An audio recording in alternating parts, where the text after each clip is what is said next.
Kongres Ilmuwan Muda Indonesia dan Indonesia Australia Young Scientist Forum diikuti 150 ilmuwan muda. Kongres Ilmuwan Muda Indonesia dan Indonesia Australia Young Scientist Forum digelar di Unhas Makassar. Forum diikuti oleh 150 ilmuwan muda Indonesia dan 5 ilmuwan muda Australia. Kegiatan yang didukung Kementerian Pendidikan Tinggi, Sains dan Teknologi ini menjadi panggung utama bagi diplomasi sains dan pengembangan talenta riset Indonesia dan Australia. Dari pemerintah Australia untuk mendukung KIMI yang Kongres Ilmuwan Muda Indonesia.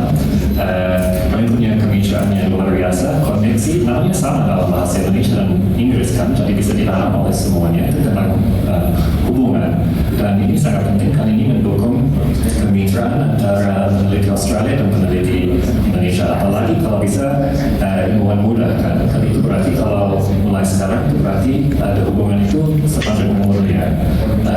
Dan ini yang tadi Pak dari antara sampaikan tentang bencana.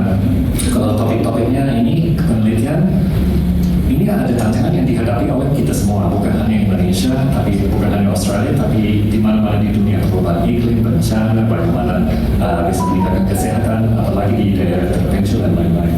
Jadi ini ada peluang yang luar biasa untuk ilmuwan dari Australia dan Indonesia bisa bekerja sama untuk bisa membantu mengatasi semua tantangan ini.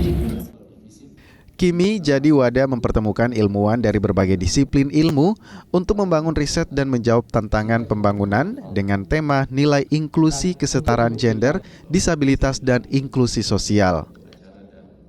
Ya harus dipikirkan remnya seperti apa ya, buat teman-teman di sini.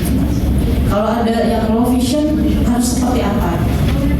Jadi jangan cuma pakai main kata-kata, main jargon. Oke, kita inklusif, kita gender sensitif dan lain-lain, tapi tidak begitu mau masuk, misalnya tidak ada ruang menyusui dan lain-lain. Jadi kita mencoba mempengaruhi dari sisi fakta seperti itu. Kerjasama KIMI dan IAYAF memperkuat peran ilmuwan muda sebagai duta sains yang menjembatani hubungan bilateral kedua negara. Nila Rustam, Kompas TV, Makassar, Sulawesi Selatan.